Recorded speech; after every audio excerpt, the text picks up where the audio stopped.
Hola a todos, ¿cómo están? Bienvenidos a una clase más de social de Ser Humano y su Medio. En este caso vamos a hablar sobre la UP3. Es una UP que los temas de social, básicamente, si la profesora Balongo está en la mesa, los pregunta porque son textos que ha escrito ella, que tienen que ver con la familia, los tipos de familia, cómo se inserta la familia en una sociedad y el rol que se cumple con los adolescentes, porque esta UP es de adolescencia. Empezando con la definición de qué es familia, que es un sistema de hombres en interacción, y esa es la palabra clave, digamos, sea porque es todo un todo orgánico o sea porque es el resultado de relaciones personales. Pero es como más que la suma de las personalidades, por eso es que decimos que es una interacción, en donde se forma una estructura que evoluciona constantemente y que permite tanto la individualización de los individuos y el crecimiento de ellos. Claramente que la familia forma parte de lo que son los sistemas, y un sistema obviamente es un conjunto de elementos en donde se interactúa entre sí y para afuera también. Y cumplen ciertas características. Primero, una de las características de un sistema es la totalidad, o sea, el todo es independiente de la suma de las partes. Entonces, cada uno puede cambiar elementos, y que obviamente va a afectar y modificar a todos. ¿Por qué? Porque además de ser independientes, son interdependientes. Entonces, yo puedo hacer lo que yo quiera dentro del sistema, pero claramente mis decisiones van a repercutir sobre el resto del grupo. Por otro lado, otra de las características es la autorregulación, y en este caso las funciones van a tener que ver con la capacidad de transformación y la tendencia que es homeostática, donde obviamente el sistema va siempre a intentar mantener un equilibrio, ¿sí? ¿Por qué? Porque precisa garantizar su evolución. Entonces, siempre que haya algún tipo de modificaciones o alteraciones, el sistema las autorregula de alguna manera. La equifinalidad, y en este caso estamos hablando de las modificaciones dentro del sistema, que obviamente son diferentes y son independientes de cómo empezó el sistema. ¿Sí? Por ejemplo, en una familia empieza con una pareja, sea del sexo que sea, y claramente, a medida que va pasando el tiempo, va, por ejemplo, puede ir modificándose, agrandándose, incorporando más miembros, y eso obviamente modifica lo que es el sistema original. Y la interacción, obviamente hay una interacción no solo dentro del sistema, lo cual es sumamente necesario, sino que también se da alrededor de una comunidad.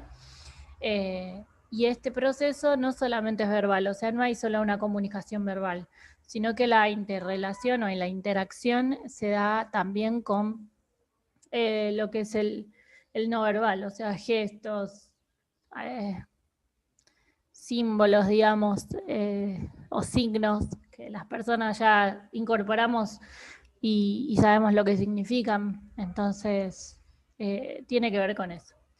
Obviamente que la familia forma parte de una sociedad, sea cual sea ella, y en esa sociedad la familia interactúa. Y el niño, y principalmente los adolescentes en este caso, están súper expuestos a la sociedad. Y es la sociedad, de alguna manera, las que los va a ir modelando. Ustedes piensen que siempre que hablamos de quiénes son los primeros educadores de los niños, obviamente que uno siempre dice, bueno, se lo educa en la familia. Y en verdad está mal esa frase dicha, lo que se hace es el primer grupo donde el niño adquiere conocimiento es la familia. No es el único y no es el principal, o sea, es el primero. Luego después tenemos obviamente a lo que es la escuela como instituciones formales, y dentro de la sociedad tenemos diferentes instituciones que pueden ser los clubes, grupos religiosos, actividades que tienen que ver con lo lúdico, ¿no? Que ya hemos hablado en trabajo y tiempo libre. Pero bueno, las tareas obviamente que van a tener que ver con la cultura de cada grupo, la familia va a tener algunos aspectos universales. A diferencia, uno puede pensar que cada sociedad tiene familias diferentes y formaciones de familia diferentes, y eso está claro, pero hay características que están dentro de todas las familias en general, y esto es a nivel universal, y tiene que ver con la alimentación, la protección y la instrucción. Esto que decimos que la alimentación, lo vimos allá en nutrición, yo sé que por ahí ustedes ni se acuerdan, ¿no? Pero cuando hablábamos de que la alimentación no es solamente una cuestión de subsistencia, sino también es una cuestión cultural, porque cada sociedad va a tener determinados alimentos en función de dónde está inserida. De protección, porque la familia lo que busca obviamente es proteger a sus miembros, ¿sí? Y instrucción, por lo que decía recién, que es la primera institución en donde los niños son educados. Básicamente, entonces, vamos a decir que la familia es la matriz de lo que es el desarrollo psicosocial de los miembros. Obviamente que esto va a estar asociado a la sociedad, o sea, va a estar relacionado de alguna manera a la sociedad en la que viven, y garantizando también lo que es la continuidad de la cultura de la sociedad, ¿sí? Obviamente que vamos a encontrar sociedades más simples y sociedades mucho más complejas. Y en estas complejas lo que se requiere son habilidades y capacidades nuevas. ¿Por qué? Porque hay nuevos escenarios que adaptarse, sobre todo a lo socioeconómico que tanto cambia.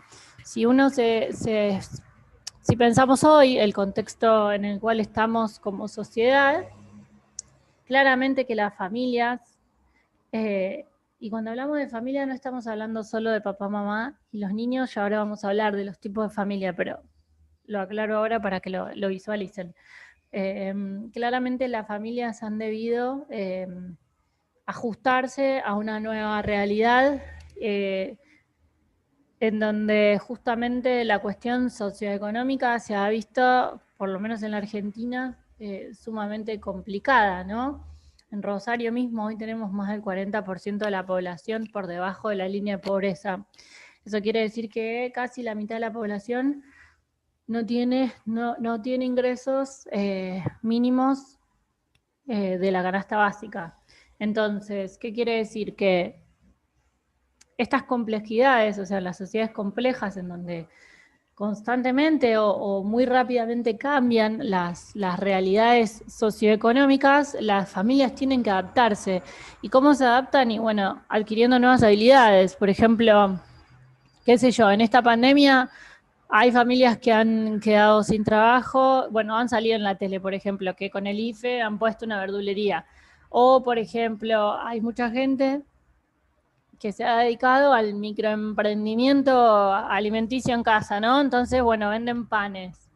Bueno, eso, ¿no? Es tratar de adaptarse, ¿por qué? Porque la familia de alguna manera abandona ciertas funciones, por ejemplo, la mamá que antes solo era ama de casa, y con la pandemia y para buscar nuevos ingresos y continuar, digamos, con los ingresos como los tenía con la familia, empieza a trabajar en casa haciendo panes para vender, ¿no?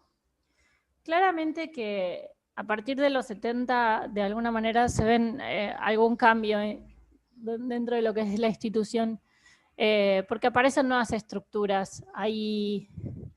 En los 70 se da lo que muchos llaman el despertar de la segunda ola feminista, en donde las mujeres en casi todos los países ya votan, en donde la mayoría de los países buscan salir a trabajar, primero por una cuestión individual, de tener su propio ingreso. Por ejemplo, en los países desarrollados, las mujeres salían a trabajar justamente para tener como una independencia del marido, y ese dinero poder usarlo para ir a hacer lo que quisieran ellas. Y a los países en vías de desarrollo se vio como una cuestión más de necesidad. ¿De necesidad por qué? Porque el ingreso que recibían los maridos no era suficiente. Entonces se empieza a ver esto en los 70, de que los dos comienzan a trabajar afuera, obviamente que acá parece que la necesidad de que venga alguien a casa al cuidado de los niños, ¿no? Las niñeras. Las niñeras en edad, obviamente, cuando hablamos de niños pequeños, y después, obviamente, la escuela y demás instituciones como por ejemplo los clubes, se terminan haciendo cargo de alguna manera de la educación, que antes era como responsabilidad, decíamos, como de los padres, ¿no? Obviamente que la familia siempre va a ser un sistema abierto, ¿sí? Porque es permeable a transformaciones, no es que no es modificable, sino que muy por el contrario, muchas veces recibe y envía descargas desde el medio familiar o de afuera del medio extrafamiliar hacia adentro, y obviamente hay etapas dentro de la familia que se cumplen para adaptarse a diferentes situaciones, ¿no? Obviamente que dentro de lo que es la familia hay dos grandes subsistemas, que es la parental y la filial. Y cada subsistema va a tener límites que se dan por reglas sobre quiénes participan y de qué manera. Por ejemplo, obviamente que está prohibido que un padre se case con una hija o que entre hermanos tengan un hijo, digamos. Bueno, entonces hay ciertos sistemas que si bien son laxos, o sea, son extendibles, bueno, hay ciertos límites, ¿no? Y hay diferentes tipos de familia en función de las características de los individuos. La nuclear son obviamente los progenitores y los hijos. Las extensas tienen que ver con los que son familiares consanguíneos, por ejemplo, los tíos, los primos, los abuelos, ¿sí? Esos son familias extendidas. Los monoparentales, esto quiere decir que hay un solo progenitor, no que el otro esté pero no viva con ellos, directamente que no se hace cargo el otro progenitor y que solamente tiene uno. Homoparentales, familias del mismo sexo, y esta tal vez es una de las más nuevas porque hay países que todavía no lo tienen como reconocido legalmente, por ejemplo en la Argentina sí, no solamente que se pueden casar, sino que además pueden adoptar hijos, y esto en algunos países no sucede. Por ejemplo en Brasil es unión unión convivencial y las legislaciones no son las mismas de un matrimonio, entonces, bueno, no tiene como el mismo carácter. Padres separados, esta tal vez es una de las más comunes, porque los hijos o bien viven con uno de los progenitores o alternan la convivencia entre ambos, ¿sí? Algunos días y algunos días en función de la ley, ¿sí? De lo que acuerdan legalmente. Ensamblada también se puede llamar reconstruida o mixta, y en este caso es cuando uno o los dos miembros de la pareja tienen hijos de una pareja anterior, y obviamente ese niño forma parte también de alguna manera de la vida de esta nueva familia. De acogida se le llama o adoptiva cuando obviamente los niños o los menores no son descendientes de esta familia, pero son legalmente acogidos, sea temporalmente o sea permanentemente.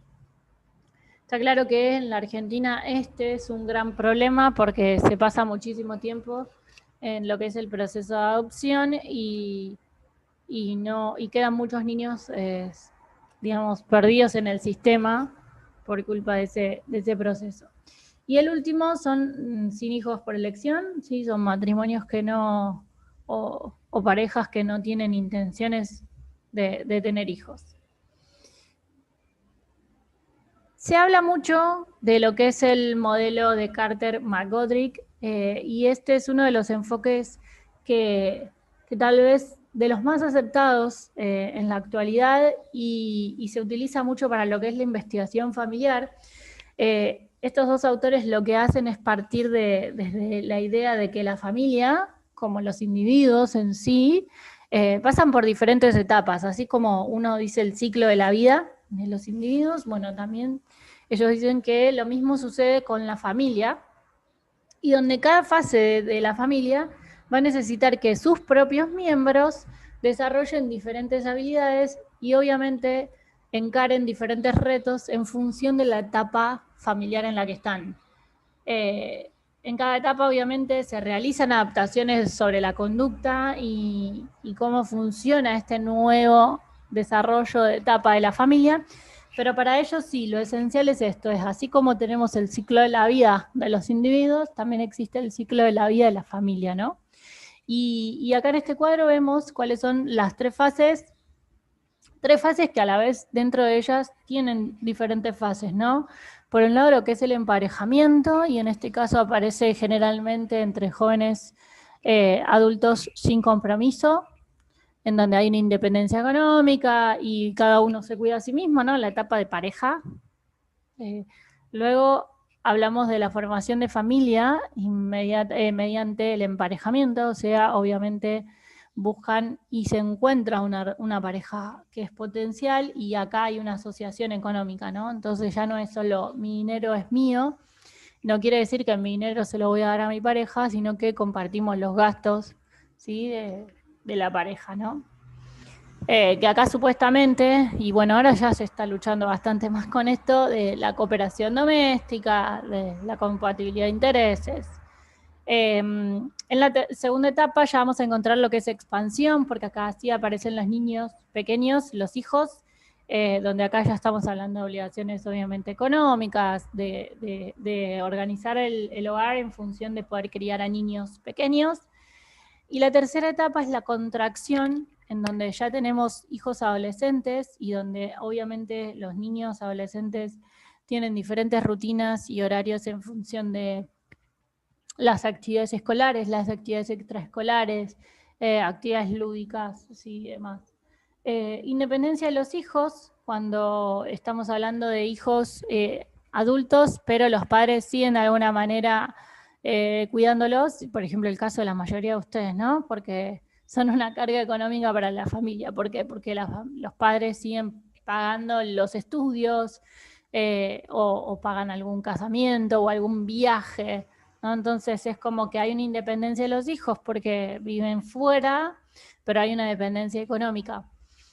Y la última etapa es la familia al final de la vida.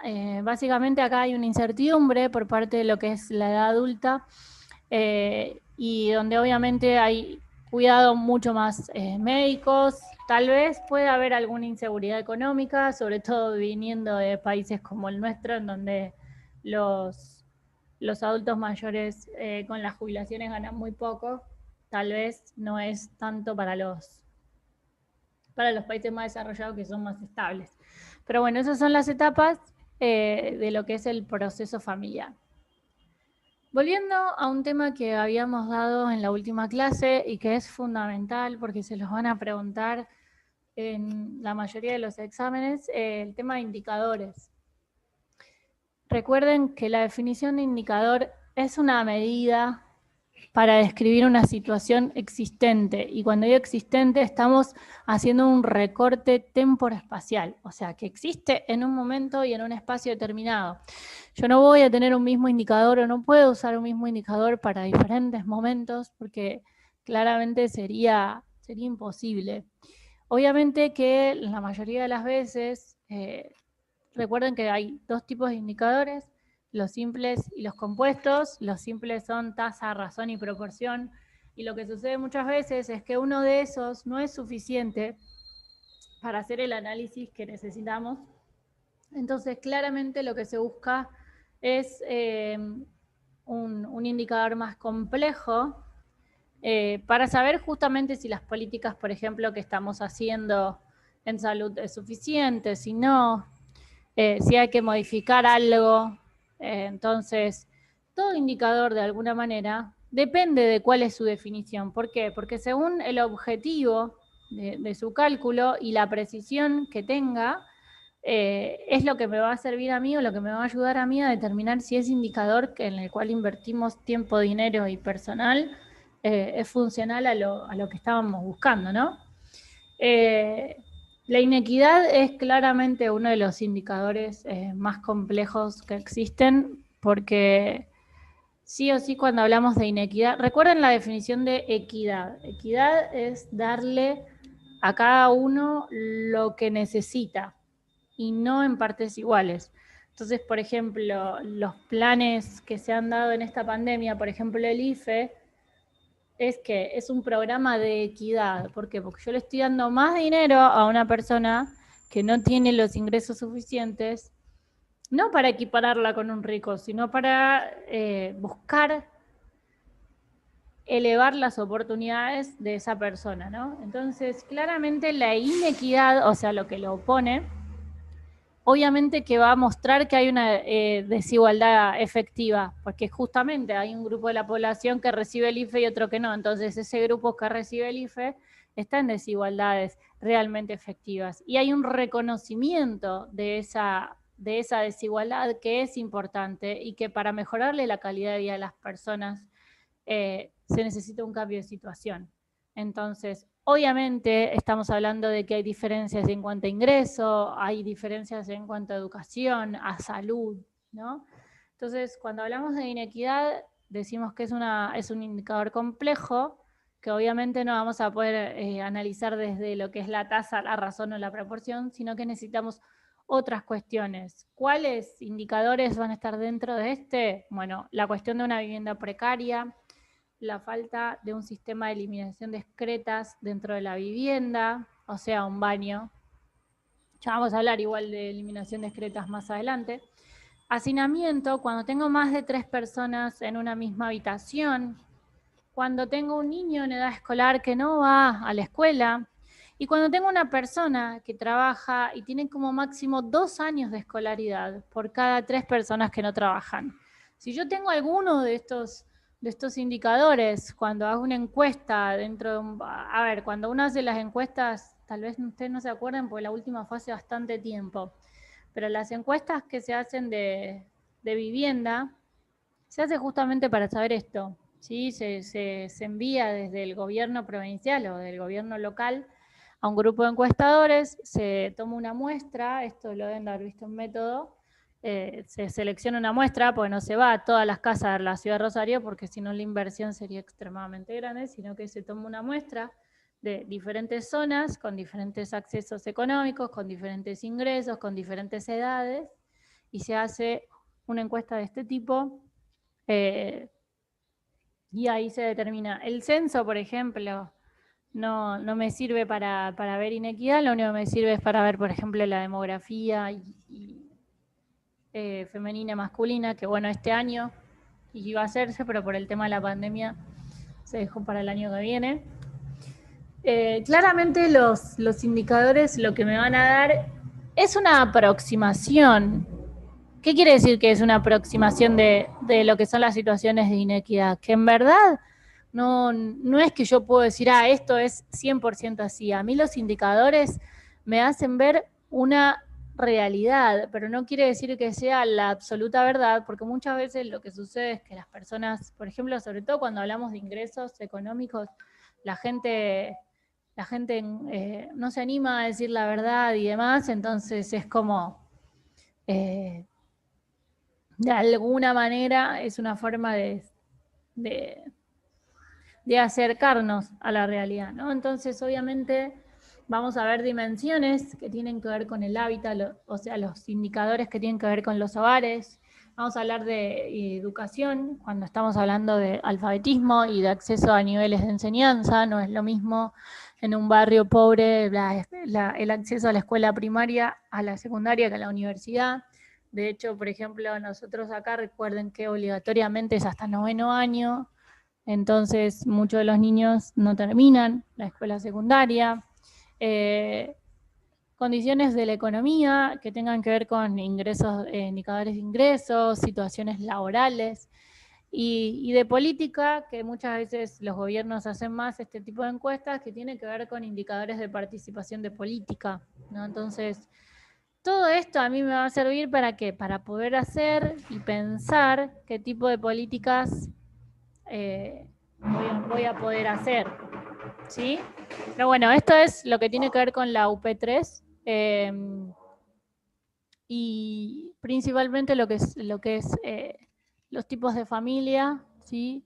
Y la definición de la familia como algo que va creciendo y desarrollándose, que hay interacciones y las características en general. Y un ejemplo de indicadores, ¿sí?, que tienen que ver con los niños y los accesos a la educación y las necesidades básicas que no están satisfechas.